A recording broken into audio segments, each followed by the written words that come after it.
یہ اسپیشل نوجوانوں کے لیے. خیر اب تو حضرت جی حالات اس طرح کے، نوجوان کیا اور 40 والے کیا اور 45 والے کیا اور 50 والے کیا، سب خطرے میں ہیں حضرت جی، جس کو اللہ بچا لے حضرت جی. اس طرح کا دور آیا باہر حضرت جی.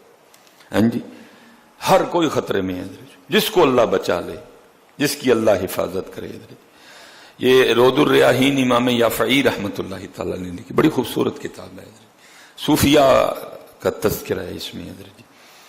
اس میں حضرت نے لکھا ہے کہ شہر بصرہ میں کوئی بزرگ تھے تو ان کے جسم سے نا کستوری کی، مسک کی خوشبو آیا کرتی تھی حضرت جی.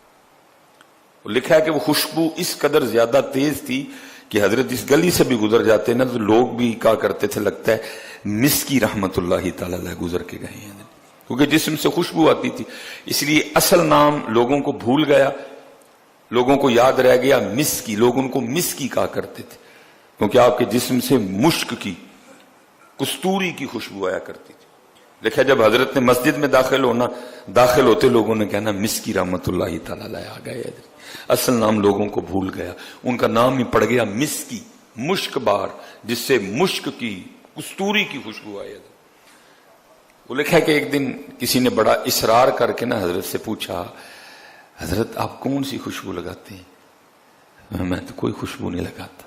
تو حضرت جی جو آپ کے جسم سے کستوری کی خوشبو آتی ہے یہ کیا ہے؟ آپ نے فرمایا میرا واقعہ بڑا عجیب ہے. حضرت سنائیں ہمیں بھی. فرمایا میں جب جوان ہوا نا تو میں صرف جوان نہیں ہوا، اللہ نے شرم و حیا کے زیور سے بھی مجھے آراستہ کر رکھا تھا. اللہ نے شرم و حیا کی دولت مجھے وافر مقدار میں، آنکھیں نیچی رکھنی، یہ شرم و حیا ہے نا، آنکھیں نیچی رکھنی، چلتے ہوئے حضرت ایسے ایسے نہیں چلنا، نہیں، نگاہیں نیچی رکھ کے چلنا، یہ شرم و حیا کی دولت نہیں جی. تو اب تو دکھ کی بات ہے حضرت جی، کبھی مردوں میں بھی ہوا کرتی، تب تو عورتوں میں بھی کوئی نہیں رہی ہے. اب تو وہ بھی اس طرح چلتی ہیں کہ خود اپنا آپ بچا کے چلنا پڑتا ہے. ویسے تو سفر پہ رہتے ہیں، بڑی کم نوبت آتی ہے کہ کبھی کسی گلی سے گزرنا پڑے. اگر گزرنا پڑے تو بھائی خوف آتا ہے، ہو کیا گیا. اور کبھی یہ دولت مردوں کے پاس بھی ہوا کرتی تھی کہ وہ اپنی نگاہیں نیچی رکھ کے چلا کرتے تھے.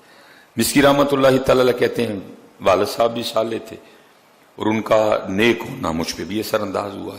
ظاہر ہے جی بے نماز کا بچہ بے نماز ہی ہوگا نا، ٹھیک ہے جی، اکثر و بیشتر.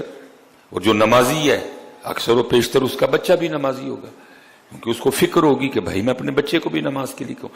جو خود قرآن پاک کی تلاوت کرنے والا ہے اس کے بچے بھی کریں گے آگے سے. جو خود ذکر و اذکار کرنے والا ہے آگے اس کے بچے بھی کریں گے. انہوں نے کہا والد صاحب صالح تھے، انہوں نے تربیت کی، انہوں نے جو ہے نا میری تعلیم و تربیت کا بڑا خیال رکھا، اور اللہ نے پھر مجھے شرم و حیا کی دولت سے نواز رکھا تھا. حضرت مسکی رحمت اللہ تعالی فرماتے ہیں میں ایک دکان پہ نا، کپڑے کی دکان پہ کام کرتا تھا. حسب معمول میں دکان پہ کام کر رہا تھا.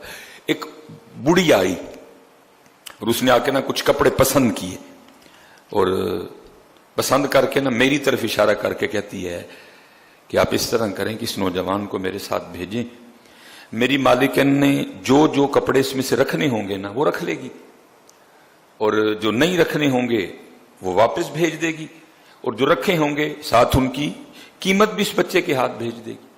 حضرت مسکی رحمت اللہ تعالی فرماتے ہیں کہ جی میں نے وہ کپڑے اٹھائے، اس بڑھیا کے ساتھ چلا گیا. ایک بڑے سے گھر میں داخل ہوا، ایک کمرے میں مجھے بٹھا دیا گیا. ایک عورت آئی اور اس نے آ کے سب سے پہلا کام یہ کیا کہ میرے کمرے کو نا چٹکنی کنڈی لگائی. میں گھبرا گیا. پھر وہ میرے پاس آ کے بیٹھ گئی. میں اٹھ کے اس سے تھوڑا دور جا بیٹھا، لیکن اس وقت اس پہ شیطان اور شہوت غالب تھی. اس نے میرے سامنے اپنے ارادہ بد کا اظہار کیا اور مجھے دعوت زنا دی. میں نے اسے کہا کچھ خدا کا خوف کھا، کیا تجھے اس بات سے ڈر نہیں آ رہا کہ اللہ پاک تجھے اور مجھے دیکھ رہے ہیں؟ اللہ پاک تجھے اور مجھے دیکھ رہے ہیں. لیکن اس وقت اس پہ شیطان سوار تھا، شہوت کا غلبہ تھا. نہ خدا، نہ خدا کا رسول، نہ قبر، نہ حشر، نہ سوال، نہ جواب، نہ رب کے حضور پیش ہونا، اسے کچھ اس وقت یاد نہیں تھا. بس وہ یہی ارادہ رکھتی تھی کہ میں اس سے اپنی نیت بد، اپنا ارادہ بد پورا کر لوں. مسکی رحمت اللہ تعالی فرماتے ہیں میں نے اپنے اللہ کو پکارا اور اس وقت میرے دل میں ایک بات ڈالی گئی. میں نے اسے کہا چل اگر تو نہیں باز آتی تو مجھے پیشاب کی حاجت ہے، میں ذرا بیت الخلا ہو. اس نے کہا. حضرت مسکی فرماتے ہیں کہ جب میں بیت الخلا میں گیا نا تو وہاں ظاہر گندگی انسانی غلاظت پڑی ہوئی تھی. اور فرماتے میں نے بڑا حوصلہ کر کے نا وہ غلاظت اٹھائی اور اس کو اپنے چہرے اور اپنے جسم پہ نا مل لیا. ہائے ہائے ہائے، آج اتنا برا حال ہے حضرت، ہم موقع ڈھونڈتے پھرتے ہیں کہ کوئی گناہ کا موقع ملے. لیکن کیسا سونا دور تھا کہ گناہ سے بچنے کے لیے انہوں نے اپنے منہ اور سارے جسم پہ انسانی پخانہ، انسانی غلاظت مل لی. آپ فرماتے جب میں باہر آیا نا تو مجھے اس حال میں دیکھ کے پاگل پاگل کا شور مچا اور وہ کنڈی کھول کے نا بھاگ گئی. میں بھی باہر نکلا، ایک باغ میں پناہ لی. وہاں میں نے اپنا سارا کچھ جو ہے نا اس کو دھویا، اپنے رب کا شکر ادا کیا، یا اللہ تو نے بچا دیا. حضرت مسکی فرماتے ہیں جب میں رات کو سویا نا تو خواب میں کیا دیکھتا ہوں کہ کوئی میرے چہرے اور میرے جسم پہ اپنا ہاتھ پھیر رہا ہے.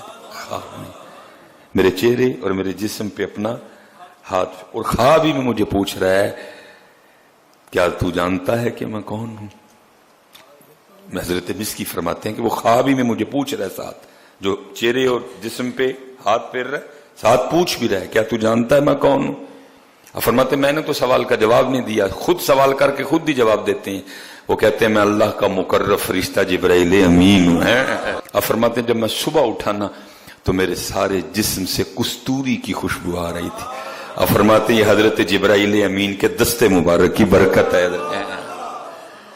ہاں سلیمان کدی تم ہی وہ واسطے چھڈ گناہ پھر تینوں بھی جبرائیل خواب چ ملنا آن گے.